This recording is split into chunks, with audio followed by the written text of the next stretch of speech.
어떤 분들은 성경이 어려워서 읽으려고 애쓰다가도 또 못 읽는 분도 있고, 어떻게 이제 하나님 말씀이니까 뜻대로 살아보려고 열심히 읽는 분도 있어요. 근데 이게 이제 한국말로 읽어도 쉽지가 않거든요. 이해가 되시죠? 그런데 이게 지금 방언이라는 거는 언어잖아요, 언어. 방언이라는 거는 알아들을 수 있는 언어고 10번, 20번 양보해서 그래 영으로 그냥 말을 하는 거라서 영들은 알아듣는 영의 말이라고 칩시다. 그러면 이건 어쨌든 말을 하는 건데 이거를 가지고 성경을 태초에 말씀이 계시니라 하나님이 흑암에 계시고 깊음에 뭐 왔다 갔다 하셨다고 할 때도 라라라라라라라라라라라 라라라라라라라라라라라라라라 이거를 성도한테 성경을 읽으시고 하루에 한 장씩 읽으시고 그 성경이 무슨 뜻인지 하나님께 기도하시고 또 모르겠으면 주석책 같은 거 사다가 스스로 찾아보셔요. 그렇게 해서 그리고 같이 하나님께 하나님 말씀을 깨닫게 해달라고 기도합시다. 이렇게 하는 게 옳을까요? 아니면은 자기도 지금 못 알아듣잖아. 목회자 자신도 자기 방언도 못 알아듣잖아요. 중간에 방언 통역하는 것처럼 말은 해. 말은 하는데 자기 자신도 가슴에 손을 얹으면 진짜 방언 통역인지 아닌지 모르는데 그것도 지금 위험한 거거든요. 그런데 성도에게 성경을 이렇게 방언으로 읽으라는 거는 이게 이제 전대미문이죠. 그 점 이게 전에도 아예 들어본 적이 없는 얘기죠. 그래서 아무리 주의 종이 하나님의 길을 가리킨다 해도요. 성경의 길에서 벗어나는 걸 가리키는 건 아니라고 생각합니다. 성경 말씀이 방대하고 다의적인 뜻도 있고 서로 상반된 견해도 있고 또 여러 가지 의미가 함축되어 있고 또 오늘날에서 비록 그 번역된 성경이지만 그 시대상이라는 게 있기 때문에 해석하는 게 쉽지는 않아도 인간의 이성과 지혜가 성령의 도우심으로 받아들일 수 있는 수준에서 말씀을 공부하고 읽는 거지. 신천지의 이단 집단의 말이 한국말이라도 성경을 변개하는 게 온전한 해석이 아니라 오히려 성도를 거짓 미혹으로 빠지게 하는 거잖아요. 그거는 한국말로 알아들을 수 있을지라도 성도를 온전한 신앙이 아니라 거짓 신앙, 잘못된 신앙, 타락하고 이단에 빠지는 신앙으로 이끌어 간다면 아니 방언이라는 거는 사람의 말이잖아. 원래 방언이라는 건 기도가 아니에요. 그 원래 이 방언은 신구약에 나온 모든 방언은 기도가 아닙니다.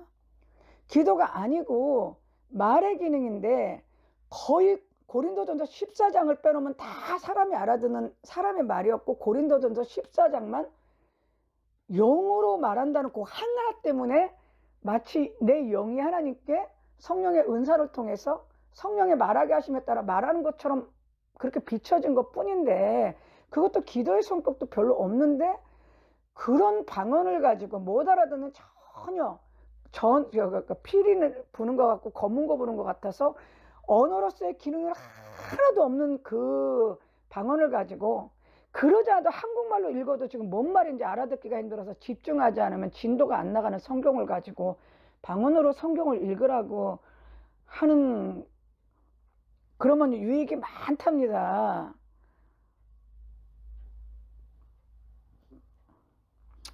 신앙생활 어떻게 해야 될지 모르겠어요. 나는 뭐 안 할 거니까는 모르겠지만 정말 신앙생활 하기가 너무 어렵지 않습니까? 옛날에 그 기독교 처음 믿을 때는 예수 믿으면 영생 얻는다 그래서 난 영생 얻으려고 기독교 믿었거든요. 그래서 우리 그 국민학교 때 그 주일학교 어쩌다 한번 갔는데 그 노래 있었어요. 하나님이 세상을 이처럼 사랑하사 독생자를 주셨으니 누구든지 예수 믿으면 멸망하지 않고 영생을 얻으리로다. 영생을 얻으리로다. 그래서 저 재수생일 때 영생 얻으려고 교회 다녔거든요. 그런데 이제 영생 얻으려고 교회 와서 영생을 얻었는데 현생이 너무 혼란스러워요. 수없이 많은 그 거짓 미혹들 때문에. 그러니까 영생을 얻는 건 좋은데 너무 거짓이 많아서 현생이 혼란스러워. 이해가 되세요? 네, 여기까지 하겠습니다. 네.